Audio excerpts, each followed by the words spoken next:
বেরিয়ে পড়েছি। আমরা এখন যাচ্ছি, আমরা সকাল 10টায় চেক আউট ছিল, আমরা 10:15 করতে চেক আউট করেছি, করে এখন বেরিয়েছি। আমরা এবারে ব্রেকফাস্ট ইনক্লুডেড নিইনি, কারণ এদের এখানে ননভেজটা বেশি। আজকে যেহেতু উজ্জয়নের দিকে যাচ্ছি তো ওই জন্য ভেজ পুরোই রাখবো। তার জন্য দেখা যায়, কারণ জানিও না আজকে পুজো দিতে পারবো না কালকে পুজো হবে, কিছুই জানি না, তার জন্যই ভেজের উপরই থাকবো। তো কিন্তু এখানে আমরা রাস্তাঘাটে আর কোনো ব্রেকফাস্ট পাচ্ছি না এখনো, আমাদের এটাই প্রবলেম হচ্ছে, এখনো কোনো ব্রেকফাস্টের কিছু পাচ্ছি না। এখানে কোনো আশেপাশে ভালো কোনো ধাবা টাবা সেরকম পাচ্ছি না যে ব্রেকফাস্ট করবো। যা আছে একদম খুব ছোটোখাটো, মানে যেখানে যেখানে দাঁড়ানো যাবে না, মানে রাস্তাঘাট এত কনজাস্টেড যে দাঁড়াতে পারবো না কোনোভাবেই গাড়ি নিয়ে। তো দেখা যাক, খুঁজছি। সো চলো ব্লগটা দেখতে থাকো। আজকে উজ্জয়ন সফর স্টার্ট হয়ে গেছে এখান থেকে।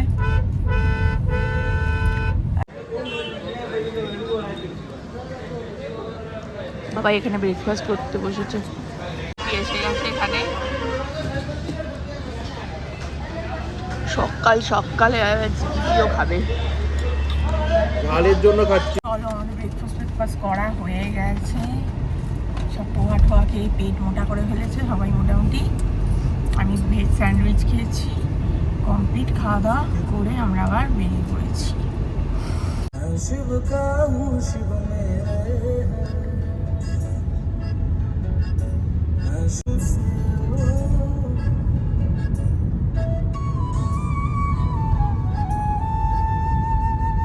অলরেডি ঢুকে গেছি উজ্জয়ন। তো এখন আমরা হোটেলের দিকে যাচ্ছি, হোটেলে চেক ইন করে দেন তারপরে দেখা যাবে বাকিটা।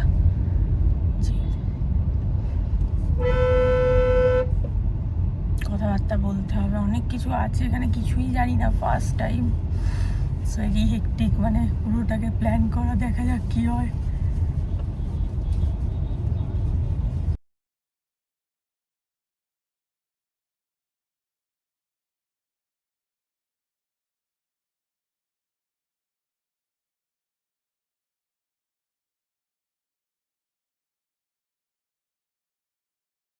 আমরা পৌঁছে গেছি, এসে হোটেলে চেক ইন করে নিয়েছি। এই যে অঙ্কিত বসে বসে ল্যাদ খাচ্ছে, সব কিছু করে নিয়েছি। ইয়েতেও আমাদের মন্দিরেও মোটামুটি কথাবার্তা হয়ে গেছে, যাব আমরা বিকালবেলায়। এখানে পুজো করাবে, কারণ সকালে এখানে অনেক কিছু থাকে, সকালে ভস্য আরতি থাকে, তারপরে ভোরবেলা এখানে প্রচণ্ড ঠান্ডার ভস্য আরতির জন্য অনেক আগে থেকে প্রিপারেশান নিতে হয়।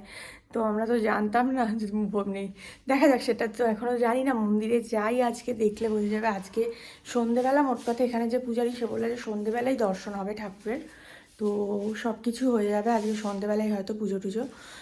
সো চলো একটু পরে আমরা এখন আমি স্নান টানে যাবো, গিয়ে খেতে যাবো, খাওয়া দাওয়া কমপ্লিট করবো। যেহেতু আজকে পুজো দেবো, সেহেতু এখানে তো এমনি আমিষের কোনো কিছু নেই, যেহেতু আজকে আমরা পুজো টুজো দেবো, সো সেই জন্যই মানে এখানে এমনিতেও পুরোটাই ভেজ সব কিছু।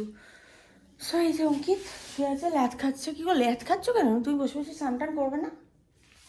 করবে, আমাকে ছাড়বে, তুমি যাই হোক। সো চলো আমি যাই স্নানে, স্নান থেকে বেরিয়ে রেস্টুরেন্টে যাবো। এই যে এটা আমাদের রুম, এই যে এটা বাথরুম।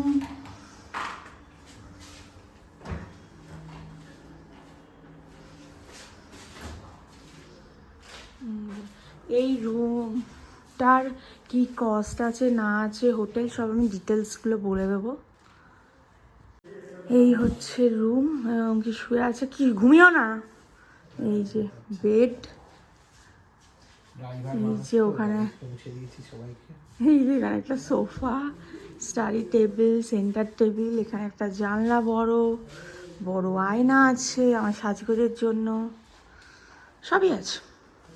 কাকুদের রুমটা দেখাচ্ছি না, এটা একই রুম, একই সেম রুম দুটো। এই যে এই রুমের কস্ট ফস্ট সব কিছু পরে বলে দেবো আমরা, তাই না বলো? মহাকালে যাচ্ছি, আর আমরা টোটোয় উঠেছি, আবার সেই কলকাতার টোটো, বেশ ভালো ব্যাপারটা। এই একটা বস্তু আমার খুব ভালো লাগে, 25 টাকা করে এক একজনের ভাড়া, 4 জনে 100 টাকা। আমরা যেখানে হোটেলে আছি ওখান থেকে 2 কিলোমিটার বললো মহাকালী। ও बाबू लग जाएगा लग गया মহাকাল মন্দির এখান থেকে 2 কিলোমিটার বললো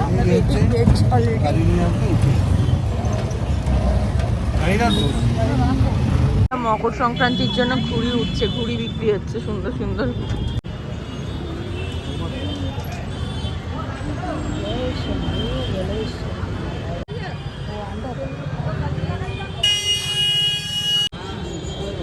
টাকাও দেখি বুঝতেও হয়নি, নিজে থেকে চলে এসছে লাগাতে।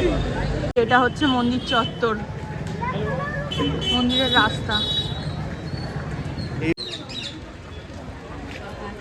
আমাকে 1 নম্বর কাউন্টারটা খুঁজতে হবে।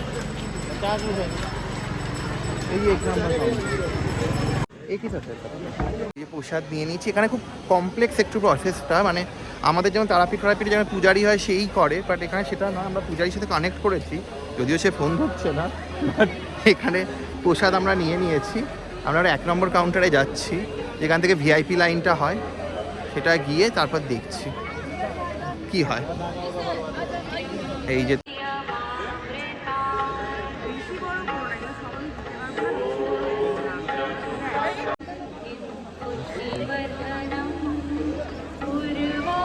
মন্দির চত্বর, এর পিছনে মন্দির আছে। আমরা অনেক কষ্ট করে আমরা পেয়ে গেছি সব কিছু, একদম স্পেশাল লাইনে স্পেশাল টিকিটে আমরা এখন বাবার কাছে যাচ্ছি, ভেতরে ঢোকার চেষ্টা করছি। চেষ্টা না, ঢুকে পড়বো আশা করছি। তোমাদের সবার যদি থাকে কপালে, তোমরাও সামনে থেকে দর্শন করবে আজকে।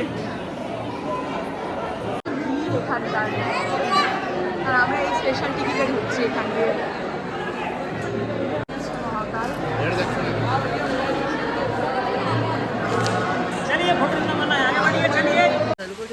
হ্যাঁ বসে ওইখানেই বসে, ওই চাতালে ওইখানে লাইন দিয়ে দিয়ে সব বসে।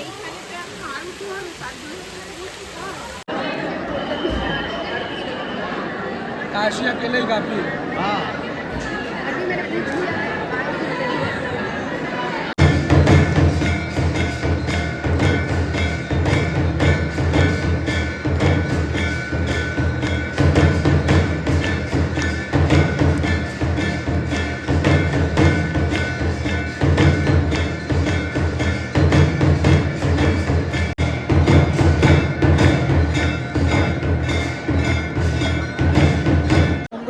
আরতি দেখলাম, অসাধারণ experience, it's a life time achievement.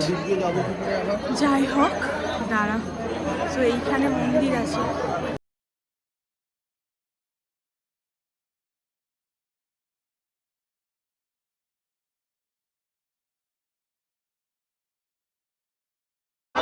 কাকু এখন চা খাওয়ার জন্য ব্যস্ত।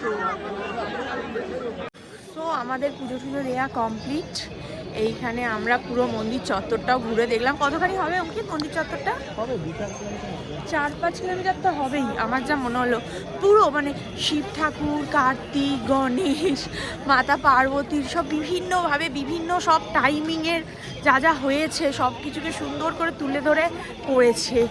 দুর্দান্ত করেছে জায়গাটা। আমি এর পরেই তোমরা পুরোটা আমি সিনেমেটিক ভিউতে দেখিয়ে দেবো ওইটাকে, যাতে তোমরা পুরোটা দেখতে পাও। তো যাই হোক, মেন কথায় আসি, পুজো খুব সুন্দর হয়েছে, তাই তো অঙ্কিত? কোনো ডাউট না? ভীষণ সুন্দর পুজো দিয়েছি আমরা, মানে এত সুন্দর পুজো দিয়েছি যেটা বলে বোঝানো যাবে না। মানে মহাকাল আমরা পুজোটা খুব সুন্দর দিয়েছি। এই পুজোর কয়েকটা মেন জিনিস আছে, যেটা হচ্ছে যারা এসেছে বা যারা জানে তারা জানে যে এখন ঠাকুরের জল ঢালা যায় না, মানে এখানে মন্দিরে জল ঢালা যায় না ঠাকুরের এতে। তো যেই জন্য ব্যাপারটা হচ্ছে জল ঢালা না যাওয়ার কারণে ভেতরে ওরা ঢুকতে দেয়, মানে যে গর্ভগৃহ সেখানে ঢুকে ঠাকুরকে স্পর্শ করে কিছু করা যায় না, তার বাইরে থেকে করতে হয়। তো বাইরে থেকে আমরা খুব কাছে, মানে একদম দর্শন করা যায়, বেসিক্যালি দর্শন করা যায়। এটা আপনারা ওই দুটো হয়, একটা জেনারেল লাইনে, একটা ভিআইপি লাইনে, যেটা 250 টাকা, বা সেটাতেও লাইন পড়েছিল। বাট হ্যাঁ আমরাও লাইনে দাঁড়িয়েছিলাম, লাইনে দাঁড়িয়ে বাট খুব আমাদের লাইনটা একটু কম ছিল বলে আমরা তাড়াতাড়ি দর্শন করে বেরিয়ে গেছি।